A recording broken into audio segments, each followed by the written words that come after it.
Bonjour à tous. La planète Mars va être au centre de l'actualité dans les mois qui viennent, puisque la planète va commencer à rétrograder début décembre et ça va durer jusque fin février. Et ça n'arrive que tous les 2 ans. Mais certains d'entre vous sont déjà concernés par cette période un peu spéciale, puisque début octobre, Mars est entré dans sa période, dans sa boucle, de rétrogradation, et ça va durer jusque début mai. C'est la zone du zodiaque sur laquelle la planète va passer à 3 reprises. Alors ce n'est pas le seul fait notable pour Mars, puisque durant toute cette période, elle va former une accumulation d'aspects avec d'autres planètes, à commencer par une opposition avec Pluton, qui peut d'ailleurs indiquer un moment critique, qui va se produire là aussi à 3 reprises, et à laquelle je consacrerai une vidéo très bientôt.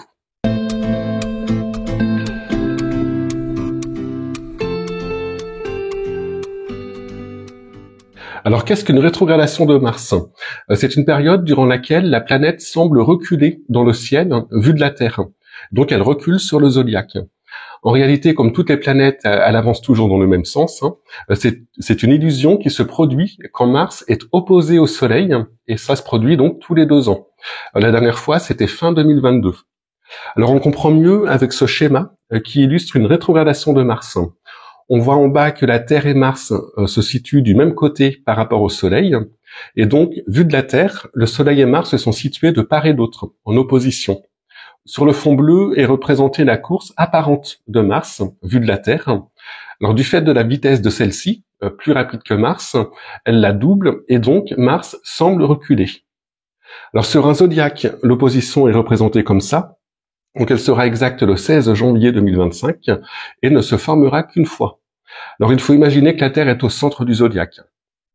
Mais Mars commencera à rétrograder bien avant, donc à partir de début décembre, et ça va durer jusqu'au 24 février. Alors on va le voir sur cette animation qui commence le 1er novembre 2024, juste avant l'entrée de Mars en Lion, et qui va jusqu'au 31 mars. Donc la planète va entrer en Lion le 4 novembre et y avancer jusqu'à 6 degrés 10 qu'elle va atteindre le 6 décembre. À partir de là, elle rétrograde, donc elle part dans l'autre sens. Elle retourne en Cancer le 6 janvier. Alors je fais une pause sur le 13 janvier. On voit que les 2 planètes sont à l'exacte opposition l'une de l'autre. Puis Mars continue à reculer et elle va atteindre 17 degrés 01 du Cancer le 24 février. C'est la date où elle repart en marche directe.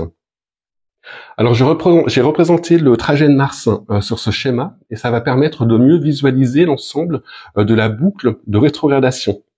Donc ça va du 1er septembre au 31 mai. Alors le signe des Gémeaux est en vert.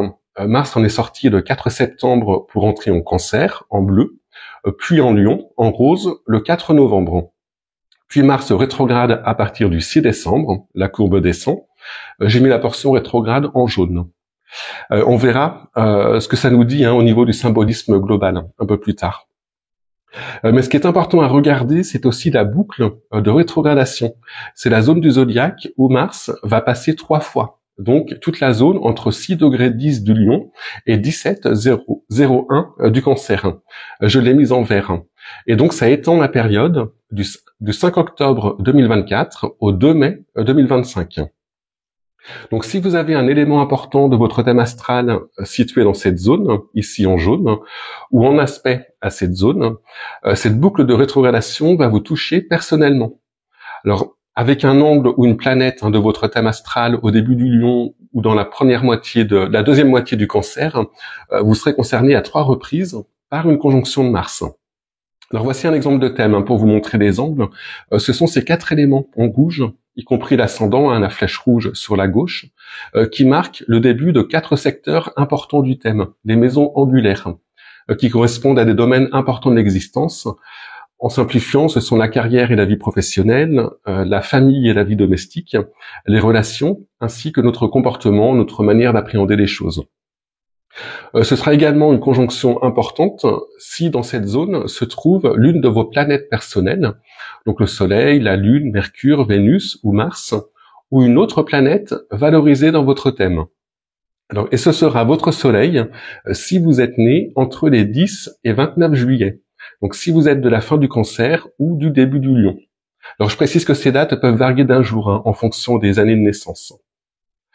Alors, un Mars qui passe sur notre Soleil, c'est très stimulant. dans un thème natal, Mars est une planète qui est au service du Soleil. Il lutte pour ses intérêts, son droit d'exister, de briller. Il indique notre capacité à nous battre, à nous mettre en action, à nous affirmer, à nous défendre, à nous mettre en colère. C'est notre potentiel d'agressivité. C'est aussi la planète de nos désirs. Elle montre notre capacité à accéder à ce que l'on convoite, symbolisé par Vénus. Alors quand elle passe sur le Soleil, et pour vous donc ce sera à 3 reprises, vous aurez l'occasion de vous mettre en avant, de montrer qui vous êtes. Elle stimulera votre combativité, votre capacité à vous défendre, à vous faire valoir.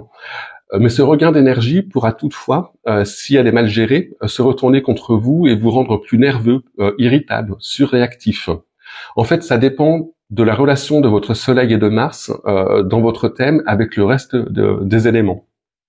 Mais dans tous les cas, c'est le moment d'agir, de se mettre en action, d'avancer et de faire un plus vers notre idéal symbolisé par le Soleil. Alors par contre, il faut nuancer, car ces 3 passages martiens seront différents, puisque lors du deuxième, comme on l'a vu, Mars sera rétrograde. Il indique une période où le temps n'est plus à l'action directe, à l'énergie jaillissante vers l'extérieur. En fait, notre énergie doit à ce moment-là être contenue, intériorisée, agir au bénéfice de notre soleil intérieur. Notre désir d'affirmation, notre agressivité doit émaner de nous, sans acte ostensible et sans démonstration de puissance ou de supériorité. Alors ce serait voué à l'échec, où ça pourrait susciter l'agressivité ou l'adversité de la part des autres. Alors on pourrait considérer cette phase de rétrogradation donc du 6 décembre au 24 février un peu comme le repos du guerrier, une période de repli et de préparation intérieure active pour le moment où Mars repassera en phase directe et notamment lorsqu'il repassera une 3e fois sur votre Soleil, donc après le 24 février. À partir de ce moment-là, rien ne vous retiendra pour entrer en action et rendre concret et visible tout ce qui a été élaboré durant ces 2 mois et demi de rétrogradation. Et le moment où Mars passera une 3e fois sur votre Soleil pourrait être un moment clé pour ça. La phase de rétrogradation est aussi l'occasion de revenir, de réfléchir sur ce qui a été accompli avant. Alors j'ai fait des courbes pour connaître les dates de ce passage de Mars sur votre Soleil. Donc je vous montre celles pour les Cancers et les Lions, donc les natifs de juillet, ceux qui auront Mars en conjonction à leur Soleil. Mais il y en a pour tous les signes concernés. Vous pouvez les consulter en accès libre par le lien dans la description de cette vidéo. Alors c'est le même principe que celle des planètes lentes dans les prévisions annuelles. La courbe rouge, c'est le trajet de Mars. Quand elle descend, c'est sa rétrogradation. Donc vous cherchez votre date de naissance sur la gauche, en bleu. Si vous connaissez la position de votre Soleil en vert, c'est plus précis car les dates peuvent varier d'un jour en fonction des années de naissance. Donc si vous êtes né le 20 juillet, vous voyez que Mars est passé une première fois sur votre Soleil à la toute fin octobre, puis à nouveau à la mi-janvier, quand il est rétrograde, et vous pourrez extérioriser tout ce que vous avez en vous un peu avant la mi-avril, quand Mars passera une 3e fois, donc en phase directe cette fois, sur votre Soleil natal. L'influence de chaque passage dure 3-4 jours. Si vous êtes né le 29 juillet, le premier contact de Mars se déroulera durant sa phase stationnaire, donc quand il sera sur le point de repartir en arrière. Donc ce sera autour du 6 décembre, et ce transit sera plus impactant pour vous, plus long. La planète pointe sûrement du doigt un moment important pour votre rayonnement, pour votre ego, votre charisme, les valeurs que vous portez et votre manière de les partager.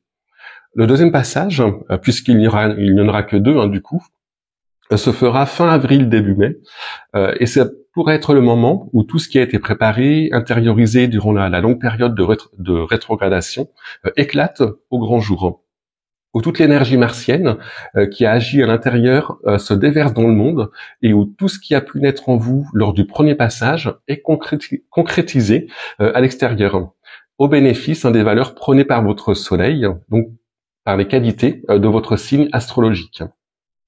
Alors d'autres signes connaîtront à 3 reprises, non pas une conjonction, mais un aspect harmonique de Mars. Donc les 2/3 des signes sont concernés, mais seulement une partie de ceux-ci. Alors je vous laisse regarder si vous en faites partie. Donc pour vous, on retrouvera les mêmes caractéristiques que pour la conjonction, mais de manière moins intense. Et surtout, sans risque que l'énergie ne soit pas contrôlée. Pour vous, les choses seront plus fluides, plus faciles, plus naturelles. On aura, comme pour la conjonction, une stimulation, en particulier lors des premiers et troisième passages, avec cette capacité à briller, à se mettre en avant, cette combativité, l'affirmation de ses valeurs, mais sans risque de nervosité ou d'énergie retournée contre soi. Comme pour tout le monde, la rétrogradation de Mars demandera plus d'intériorité, de concentrer son énergie à l'intérieur, d'agir en soi. Il faudra éviter de forcer les choses, d'agir à l'encontre du courant ambiant. Mais vous serez dans la bonne attitude de façon instinctive. Et le troisième passage, donc entre le 24 février et le 2 mai, pourrait indiquer une victoire personnelle, une belle avancée ou l'aboutissement d'un projet. Alors vous retrouverez les courbes vous permettant de connaître les dates de l'aspect exact de Mars à votre Soleil, donc en sextile ou en trigone, par le lien dans la description de cette vidéo. Donc elles concernent les natifs du mois de mars, de mai, de septembre et de novembre. Enfin, des signes connaîtront à 3 reprises un aspect plus tendu, donc un carré ou une opposition de Mars à leur Soleil. Donc là aussi, je vous laisse regarder des personnes concernées. Donc, comme pour la conjonction, il y a ce côté stimulant, assez puissant, mais avec un regain d'énergie plus difficile à canaliser. Votre comportement ces jours-là, votre façon de vous afficher, de vous affirmer, sera plus susceptible de susciter l'adversité. Les moments des aspects exacts pourraient correspondre à des coups de colère, à des craquages, à des prises de bec avec d'autres personnes. Vous aurez tendance à en faire plus qu'il n'en faut, d'être trop dans la réactivité. Vous démarrerez au quart de tour et ça ne sera pas toujours bien perçu. Alors une bonne manière d'éviter ces écueils martiens est d'utiliser cette énergie physiquement, de faire du sport ces jours-là, de se dépenser, de se décharger d'un surplus d'énergie. Alors attention au deuxième passage de Mars quand il sera rétrograde et donc en carré ou en opposition à votre Soleil. Donc ce sera entre le 6 décembre et le 24 février. Donc là aussi vous trouverez la date exacte de ce passage pour vous sur votre courbe par le lien. Donc c'est le moment où votre énergie pourrait se retourner contre vous sous différentes formes. Donc ça peut être des somatisations, ça peut être des accidents dus à la précipitation ou au manque d'attention. Ça peut être une colère rentrée qui ronge à l'intérieur, etc. Donc là encore, évitez de forcer les choses. Le temps ne sera pas à l'action concrète. Il faudrait essayer d'utiliser votre énergie à des fins préparatives pour l'avenir. Acceptez cette période de quelques jours où vous aurez peut-être l'impression d'un bouillonnement intérieur. La période de rétrogradation peut être aussi pour vous le moment de repenser à votre façon d'avancer, de vous affirmer ou d'agir. Alors tout le monde ne sera pas concerné par ces différents passages de Mars sur son Soleil ou en aspect à celui-ci, mais Mars sera rétrograde pour tout le monde entre le 6 décembre et le 24 février. Donc d'une façon générale, le ciel nous indique que le temps n'est pas à l'action concrète. Alors bien sûr, on ne va pas s'arrêter de vivre, on a tous des obligations, mais s'il est possible de reporter certaines initiatives, surtout si elles ont but de se mettre en avant, de se vendre, de se faire valoir, de faire connaître ses valeurs ou ses idéaux, il vaut mieux attendre fin février pour plus d'efficacité. La rétrogradation de Mars, c'est aussi une phase de bilan et de préparation. Il ne faut pas oublier que ce n'est qu'une partie d'un cycle. Celui-ci a commencé en novembre 2023, lors de la conjonction Soleil-Mars, qui a duré plusieurs jours. À l'opposition entre le Soleil et Mars, on est au milieu du cycle. Donc c'est une sorte d'apogée où on ne peut pas faire plus que ce qui a été fait. On a atteint une sorte de pic. Et il est temps de réfléchir à comment envisager la seconde phase du cycle, donc l'année à venir. En fait, ça correspond à la pleine lune dans le cycle de lunaison. Alors quand Mars rétrograde sera encore en Lion, donc entre le 6 décembre et le 6 janvier, il nous invitera au bilan, à tirer des leçons de ce qui a été accompli depuis un peu plus d'un an, donc depuis la dernière conjonction. Il sera leur temps de réfléchir à la façon dont on s'est battu, affirmer, dont on a défendu nos intérêts, mais aussi à nos désirs, à nos combats, faire une sorte d'état des lieux. Quand Mars rétrograde sera en Cancer, donc entre le 6 janvier et le 24 février, Il sera dans un signe fertile, sensible, et ça peut être le bon moment pour préparer la suite, pour rectifier le tir intérieurement pour le moment, utiliser son énergie pour agir en soi afin d'être plus efficace à l'extérieur quand Mars redeviendra direct. Alors, on pourra alors vivre la seconde partie du cycle, donc la phase décroissante, à partir de février et jusqu'à la prochaine conjonction, donc de janvier 2026, en ayant progressé, en ayant appris de nos erreurs, mais aussi en partageant autour de soi ce qui a pu être accompli lors de la phase croissante du cycle. Les phases décroissantes ont à la fois des fonctions de distribution des accomplissements de la phase croissante, mais aussi de préparation à la nouvelle conjonction qui marquera donc un nouveau cycle. Donc voilà ce que je voulais vous dire sur la rétrogradation de Mars.